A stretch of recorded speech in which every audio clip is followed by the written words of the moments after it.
Hi everyone, welcome to the History of Football channel, and today I'll be doing my match reaction for the game that finished about half an hour, 45 minutes ago. Liverpool 2, Everton 0 in the Merseyside Derby there. Going into this game, Everton sat in 18th place. I knew before a ball was kicked that we would be in the bottom three because I did tip Burnley to win that match. They've been on a good run of results recently, and I knew that they'd beat Wolverhampton Wanderers at home, so we found out ourselves in the bottom three, and Liverpool was second. So at one end of the table you had us who were desperate to get something out of the game, and then you had them in second trying to catch Manchester City. So there was a lot to play for. It was a Merseyside derby, as you would expect, full house, lots of bookings, lots of tackles going in and things like that. And in the first half, a lot of people probably would have expected Liverpool to be up 2 or 3 now at half time, but it finished 0-0 at half time, and Everton really frustrated Liverpool. The defence was quite good. They were going into the tackles, they were committed.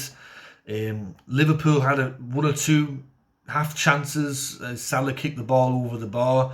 As for us, I think there was one time when the ball was put through and I looked at who actually got the ball. It was Decore. I knew he was going to kick it wide. Decore's not a goal scorer.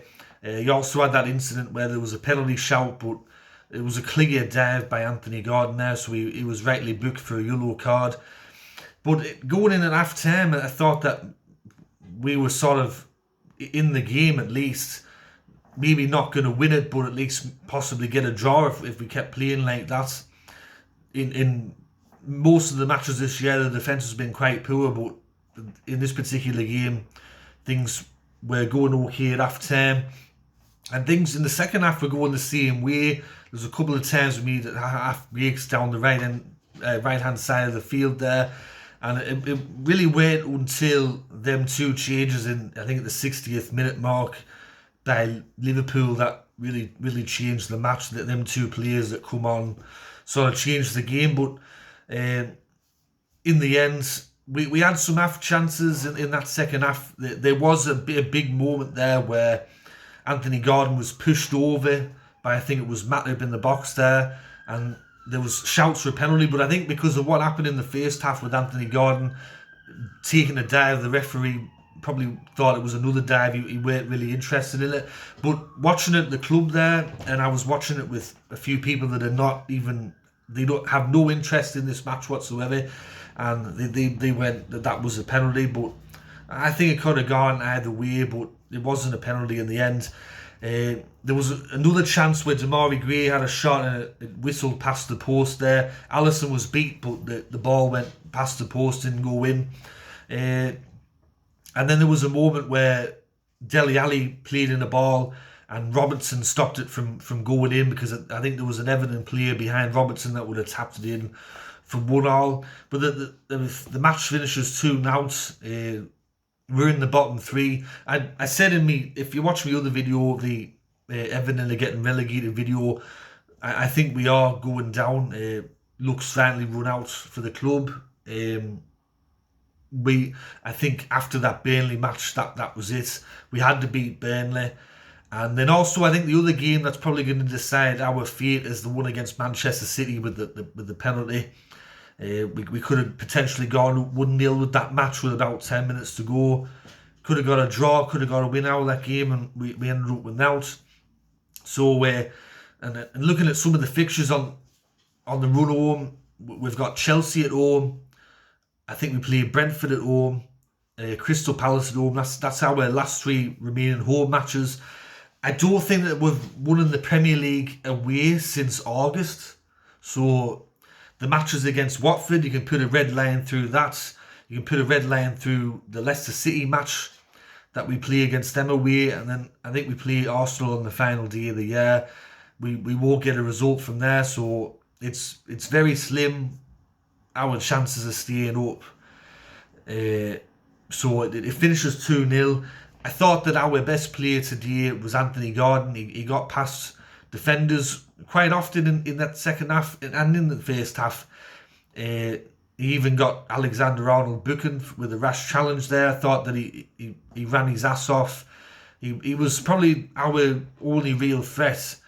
And I think out of all the players, Anthony Gordon can hold his head up higher the most. I thought that all the players really tried hard today, but just a lack of quality in that final third really let down the club. So things are not looking good.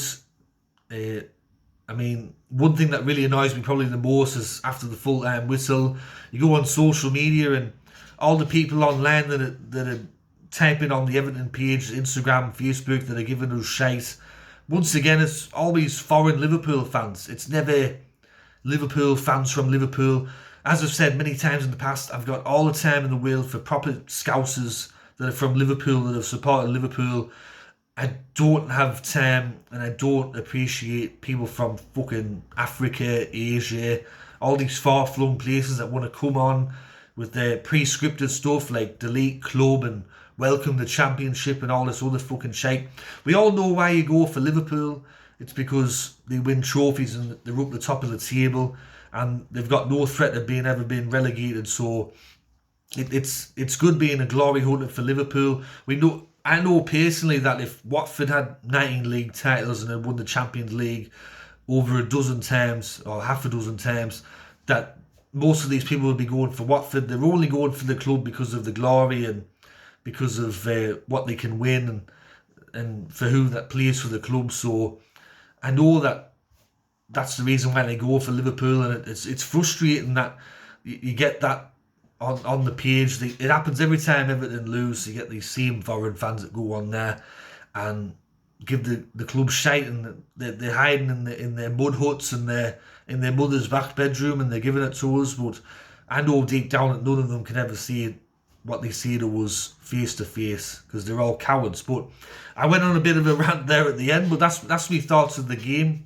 Let me know your thoughts of the match in the comment section below, and let me know who you thought was the best and worst players for Everton on the field today.